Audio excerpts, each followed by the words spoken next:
কারো কাছে, পৃথিবীর কোন সৃষ্টির কাছে যাররা পরিমাণ কিচ্ছু পাওয়ার আশা করবেন না। একটু আশা করবেন আপনি কষ্ট পাবেন। কারো কাছে কোনো আশা করতে যায় না, শুধু আল্লাহর কাছে আশা করেন। সমস্ত কাজের প্রতিদান আল্লাহর কাছে চান, পরকালে আপনি সুখে থাকবেন ইনশাআল্লাহ। শেষ হাসি আপনি হাসবেন ইনশাআল্লাহ। এছাড়া আমি কোনো সলিউশন দেখি না ভাই। আমি কলিজা থেকে কথাগুলো বললাম আপনাকে, আর যে কথা কলিজা থেকে বের হয় সেই কথা আপনার কলিজার মধ্যে আঘাত করবে ইনশাআল্লাহ। সব কাজ শুধু আল্লাহর জন্য করেন, কেউ আপনার আপন না। আল্লাহ ছাড়া কেউ আপনার আপন নয়। আপনি ভুল করবেন যদি আপনি অন্য কাউকে আপন মনে করেন। আপনার পলিটিক্যাল লিডার, আপনার প্রশাসনের স্যার, আপনার পরিবারের স্ত্রী, আপনার সন্তান, হাবি হাবি যা যা আছে, যদি মনে করেন আমার আপনজন, আপনি ভুল করবেন। সবাই সবার স্বার্থ চেনে, সবাই সবার স্বার্থ চেনে। শুধু আল্লাহ আপনাকে নিঃস্বার্থভাবে ভালোবাসেন, আল্লাহ পাক স্বার্থ চান না। সারাটা জীবন পাপ করে থাকলেও একটা বার দাঁড়িয়ে খালি বলেন আল্লাহ আস্তাগফিরুল্লাহ ওয়া আতুবু ইলাইহি, মন থেকে বলেন আল্লাহ আমি ভুল করেছি, আল্লাহ আমাকে মাফ করে দাও। এক মুহূর্তের মধ্যে আল্লাহ পাক আপনার সমস্ত গুনাহগুলোকে নেকিতে পরিবর্তন করে দিবেন ইনশাআল্লাহ। আল্লাহ ছাড়া কেউ নাই আপন। আল্লাহর জন্য খালেস করে ফেলেন নিজেকে, তার দিনের জন্য চেষ্টা করেন। তার দিন আজকে অবহেলিত, তার দিন আজকে অপদস্থ। সারা বিশ্বের বুকে আজকে মুসলিমরা নির্যাতিত, নিপীড়িত। দিনকে এগিয়ে নেওয়ার জন্য কিছু করেন। আপনার ক্ষুদ্র ক্ষুদ্র প্রচেষ্টা ইনশাআল্লাহ আগামী দিন ইসলামের বড় বিজয় নিয়ে আসবে। দিনের জন্য খালেস করে ফেলেন নিজেকে। আপনার সময় আছে এখন, জ্ঞান অর্জন করেন, জ্ঞান অর্জন করেন, পড়াশোনা করেন, আলেম ওলামার কাছে গিয়ে ক্লাসিক্যাল বইগুলো পড়েন, প্রজেক্ট রেডি করেন, দাওয়াতি কাজ করেন, বই লিখেন, বক্তব্য দেন, দিনের জন্য করেন। আপনাকে আপনার দুনিয়া আল্লাহ গুছিয়ে দিবেন ইনশাআল্লাহ। দুনিয়া আল্লাহ গুছিয়ে দিবেন ইনশাআল্লাহ। আপনি দিনের জন্য খালেস করে ফেলেন নিজেকে, আল্লাহর দিনের হয়ে যান। এবং দুনিয়া যে কাজগুলো করবেন শুধু আল্লাহ সন্তুষ্টির জন্য করবেন, কারো কাছে কিচ্ছু পাওয়ার আশা করবেন না। দেখবেন ইনশাআল্লাহ আপনি সুখে থাকবেন। একটা পর্যায়ে গিয়ে নূহ আলাইহিস সালামকে বলতে হয়েছে রব্বি আন্নী মাগলুবুন ফান্তাসির। আল্লাহ 950 বছর দাওয়াত দিলাম, মানুষ কথা শোনে না, মানুষ শোনেই না। 950 বছর দাওয়াত দিলাম, আল্লাহ আমার পরিবারের লোকও কথা শোনে না। আল্লাহ আমি পরাজিত, তুমি আমাকে সাহায্য করো। একটা পর্যায়ে গিয়ে লূত আলাইহিস সালামকেও তার স্ত্রী সন্তান ছেড়ে চলে যেতে হলো। একটা পর্যায়ে গিয়ে ইব্রাহিম আলাইহিস সালামকে তার বাবাকে ছেড়ে চলে যেতে হলো। একটা পর্যায়ে গিয়ে আসহাবুল কাহফকে সমাজ থেকে চলে যেতে হলো দূরে।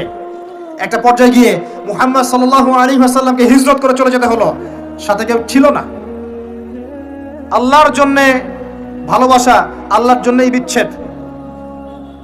ইতিহাস তাদেরকে ভুলে যায় নাই। তো একটা পর্যায়ে গিয়ে মানুষ যখন আর পারে না, তখন প্রয়োজনে একা আল্লাহকে নিয়ে থাকতে হয়। এটাই আল্লাহ পাকের মারিফতের সর্বোচ্চ লেভেল। আল্লাহকে নিয়ে থাকেন, ইনশাআল্লাহ আপনি ভালো থাকবেন। রাসূলকে নিয়ে থাকেন, ভালো থাকবেন। তার সুন্নাহকে নিয়ে থাকেন, ভালো থাকবেন। তার দিনকে নিয়ে থাকেন, দিনের জ্ঞান অর্জন করেন, দিনটাকে প্রচার করার চেষ্টা করেন, দিনটাকে প্রতিষ্ঠা করার চেষ্টা করেন। দিন প্রতিষ্ঠা করলে কারো কোনো ক্ষতি হবে না। শৈথিল্যতাবাদী হবেন না, আবার চরমপন্থী হবেন না, জঙ্গি সন্ত্রাসী হয়ে যাবেন না। মধ্যম পন্থায় দিনটাকে নিয়ে গিয়ে যাবেন, মধ্যম পন্থায় এগিয়ে যাবেন, ধীরে ধীরে সবরের সাথে। একটা লেকচারে বলেছিলাম, আমাকে 3টা নসিহত করেছিলেন একজন আলেম। বলেছিলেন প্রথমে জ্ঞান অর্জন করো, 1, 2, তারপরে তুমি ধৈর্য ধরা শিখো, আর 3 সাহসী হও। ভীরু কাপুরুষের জন্য জান্নাত নয়, তিনি বলেছিলেন। অতএব এভাবে চিন্তা করলে আপনি ইনশাআল্লাহ দুনিয়াতে ঠকবেন না, বা দুনিয়াতে ঠকলেও পরকালে আপনি জিতবেন ইনশাআল্লাহ তাআলা। পরকালে আল্লাহ পাক আপনার প্রতিটা কষ্টের প্রতিদান দিবেন ইনশাআল্লাহ আযজা ওয়া জাল। আসুন আমরা সবাই যার যার জায়গা থেকে আল্লাহর হয়ে যাই, আল্লাহর জন্য নিজেকে খালেস করে দিই। আর আল্লাহর ভালোবাসা পেতে চাইলে তার রাসূলকে তার রাসূলের আনুগত্য করতে হবে, তার সুন্নাহ মাফিক চলতে হবে। আল্লাহ পাকের ফরজ ওয়াজিবকে ভালোবেসে আদায় করেন। বিরক্ত হয় না, নামাজের আজান হচ্ছে বিরক্ত হয়ে যায় না। ভালোবেসে নামাজে যান, যে আল্লাহ আমার কাছে একটা ইবাদত চেয়েছেন, আমার রব, আমার সৃষ্টিকর্তা আমাকে একটা সুযোগ দিয়েছেন, আমার কাছে একটা ইবাদত চেয়েছেন, সিজদা চেয়েছেন। আল্লাহ আমার কাছে কি আর চেয়েছেন? তাওহীদ চেয়েছেন, সুন্নাত চেয়েছেন, হালাল খাই এতটুকু চেয়েছেন, সাধ্যমতো দিনের খেদমত এটা চেয়েছেন। আল্লাহ পাক আমার জন্য জান্নাত রেখেছেন, আমি আল্লাহর জন্য করব না? আল্লাহ পাকের কাজগুলো ভালোবেসে করেন, আল্লাহ পাকে কাছে পাবেন ইনশাআল্লাহ তাআলা। দেখবেন যদি আপনি আল্লাহর হয়ে যান, আপনি মনে মনে কিছু চাইবেন, হাত উঠিয়ে চাওয়ার আগে আপনার সামনে আল্লাহ পাক সেটা হাজির করে দিবেন ইনশাআল্লাহ। বিশ্বাস হচ্ছে না আপনার কথা, আমার কথা? আমার জীবনে শত শতবার এই ঘটনা ঘটেছে। মনে মনে চিন্তা করছি যে এটা দরকার, এটা হলে ভালো হতো, এমনকি এমনও চিন্তা করছি এটা খেতে ইচ্ছা করছে, সামনে গিয়ে দেখে হাজির। একটা কথা মিথ্যা বানিয়ে বলছি না, আল্লাহর কসম। এমনও হয়েছে যে আমি মনে মনে চিন্তা করেছি যে এটা খেতে ইচ্ছা করছে, খেতে পারলে ভালো লাগতো। যেখানে গিয়েছি দেখি সেই বাড়ির মালিক সেটা সার্ভ করেছে। এমন একটা ঘটনা আপনাকে বলি, যে আমি এক জায়গায় যাচ্ছি, জিজ্ঞাসা করছি যে কি রান্না করছো, বলছে খিচুড়ি রান্না করছে। ঠিক আছে, খুব খুশি, খিচুড়ি খাবো বাসায় গিয়ে। কোনো একটা কারণে রাস্তায় আমার একটা বিপদ হলো। বিপদ হওয়ার পরে আমি বাসায় যেতে পারলাম না, কোনো একটা জায়গায় আমাকে থাকতে হলো অল্প সময়। সেখানে আমার পরিচিত তিনি ভাই, সে আমাকে বলছে কিছু খেয়ে নেন। ঠিক আছে, কি আছে নিয়ে আসেন। খাবার নিয়ে আসা হলো, দেখলাম খিচুড়ি।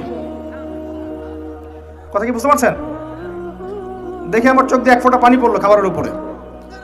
যে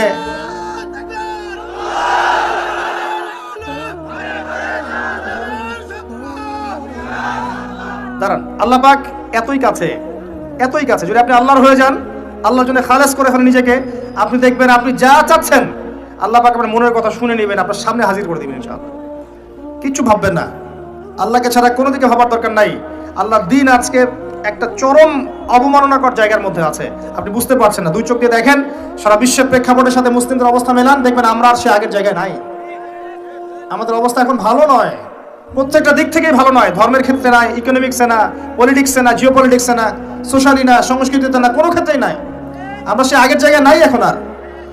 এই জায়গায় রিগেইন করতে হলে আমাদেরকে বেসিক কাজগুলো করতে হবে।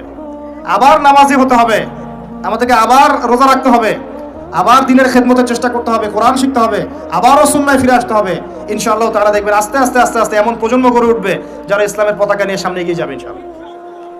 আসেন, আপনাকে আমি পারিবারিক বিষয়গুলো আর বেশি বলতে চাচ্ছি না আজকে। আরেকদিন ইনশাআল্লাহ আমি টোটাল লেকচারটাই আদর্শ ইসলামিক পরিবার এবং সমকালীন ফিতনাগুলোর উপর দিব ইনশাআল্লাহ। সামনে যান, ফিতনা আপনার অর্থনীতির মধ্যেও আছে। খুব কম মানুষ আছে আমাদের এখানে যারা অর্থনৈতিক জীবনে হালাল খাচ্ছে, ম্যাক্সিমাম সুদ খাচ্ছে। অনেকেই ঘুষ খাচ্ছি আমরা, অনেকে দুর্নীতি করছি, অনেকে ঠকবাজি করছি, অনেকে মানুষের হক নষ্ট করছি না? কারো রিজিকে যদি একটা টাকা এরকম হারাম চলে আসে, এই রিজিক দিয়ে আল্লাহর ইবাদত করলে ইবাদত কবুল হবে না। খুব সাবধান। নবীজি আগেই বলেছিলেন সাল্লাল্লাহু আলাইহি ওয়াসাল্লাম, যে সুদ খায়, যে সুদ দেয়, যে সাক্ষী থাকে, যে লিখে রাখে, সবাই সমান অপরাধী। দিব্যি আমরা খাচ্ছি। নবীজি বলেছিলেন সাল্লাল্লাহু আলাইহি ওয়াসাল্লাম, যেটা মায়ের সাথে জেনা করার মতো অপরাধ এবং আল্লাহ এবং তার রাসূলের সাথে যুদ্ধ করার মতো অপরাধ, দিব্যি আমরা খাচ্ছি, দিব্যি খাচ্ছি, পরোয়াই নাই কোনো। এক দিরহাম সুদ খেলে নবীজি বলেছেন সাল্লাল্লাহু আলাইহি ওয়াসাল্লাম 36 বার জেনার পাপ হয়, 36 বার। দিব্যি খাচ্ছে, কোনো পরোয়া নাই। তবে আলহামদুলিল্লাহ এখন এই কথাগুলো শুনে অনেক মানুষ সুদি কারবার থেকে সরে এসেছেন, আমি জানি। আমি দোয়া করি মন থেকে আল্লাহ পাক তাদেরকে বেহিসাব রিজিক দান করুন। রিজিকের মালিক কে ভাই? আমি যদি মনে করি যে আমি সুদি কারবার না ছাড়লে আমার রিজিক কমে যাবে, তাহলে আমি মনে করছি রিজিকের মালিক আমি নিজেই, তাই নয় কি?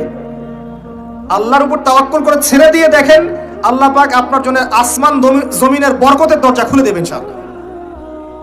বিশ্বাস করছেন না আমার কথা? রিজিক কার হাতে? সমুদ্রের নিচে কোটি কোটি মাখলুক আছে, কে খাওয়ায়? এই জমিনের উপরে কোটি কোটি কীটপতঙ্গ আছে, কে খাওয়ায়? আপনি কি 10টা হাতির দায়িত্ব নিতে পারবেন? এই শত শত হাতিকে কে খাওয়ায়? গবাদি পশুকে কে খাওয়ায়? জীবজন্তুকে কে খাওয়ায়? এই পৃথিবীতে কোনো মানুষ না খেয়ে মারা যেত না যদি তারা আল্লাহর বিধান অনুযায়ী অর্থনৈতিক জীবন পরিচালিত করত। যদি ওরা সুদ না খেত, সুদ খাওয়ার পর রিজিক কমে গেছে, আর তারা যদি যাকাতটা ঠিক মতো দিত, তাহলে দেখতেন দারিদ্রতা বলে কিছু থাকতো না। ধনী গরিব থাকতো, কিন্তু সবাই একটা সাম্যাবস্থায় থাকতো, কেউ একেবারে নিষ্পেষিত হতো না। কারণ যাকাত এবং ব্যবসার মধ্য দিয়ে টাকা পয়সা ঘুরতে থাকে, এক হাত থেকে আরেক হাতে যেতে থাকে। আর রিবার মধ্য দিয়ে টাকা পয়সা এক শ্রেণীর মানুষের হাতে চলে যায়, ধনীদের হাতে চলে যায়, আর গরিবরা আস্তে আস্তে দারিদ্রতার অতল তলে যেতে থাকে।